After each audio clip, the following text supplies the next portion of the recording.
राजा विराट ने सोच समझकर निर्णय लिया कि अपनी प्यारी अनवी को युद्ध में नहीं ले जाएंगे।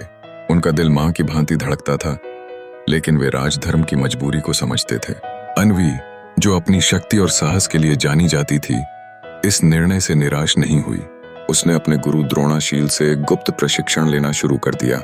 हर सुबह जब सूरज की पहली किरणें धरती पर बिखरती, अनवी गुप्त स्थान पर पहुंचती। द्रोणाशील, एक अनुभवी योद्धा, ने अनवी को सिखाया कि कुरल का रुख और आत्मबल एक योद्धा के लिए कितनी जरूरी होती है।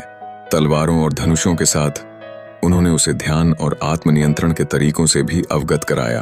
अनवी ने सीखा कि केवल तलवार की धार नहीं, बल्कि आंतरिक शक्ति भी महत्वपूर्ण है। वह हर दिन कठिनाइयों का सामना करती, अपने डर को पीछे छोड़ते हुए केवल अपने लक्ष्य को ध्यान में रखती। इस बीच काला वेग की सेना सीमा को लांघने लगी थी।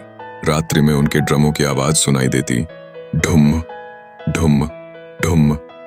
यह ध्वनि न केवल काली रात के अंधकार को बढ़ाती, बल्कि सूर्यगढ़ के निवासियों के दिलों में डर भी पैदा करती। लेकिन राजा विराट निरंतर अपने राज्यवासियों में साहस भरने का प्रयास कर रहे थे। वे उन्हें कहते, जब तक मैं हूं, अंधेरा कभी जीत नहीं सकता। उनका विश्वास लोगों को मजबूती देता रहा। राजा विराट के आह्वान पर दरबारी और सैनिक जुटने लगे। जनता ने हिम्मत बांधी और काला वेग की सेना का सामना करने का निर्णय लिया।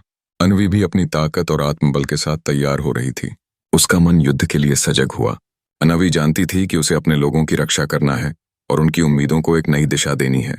इस तरह अनवी की चुपचाप चल रही साधना से अनवरत संघर्ष की अनल में एक नई चमक आने वाली थी।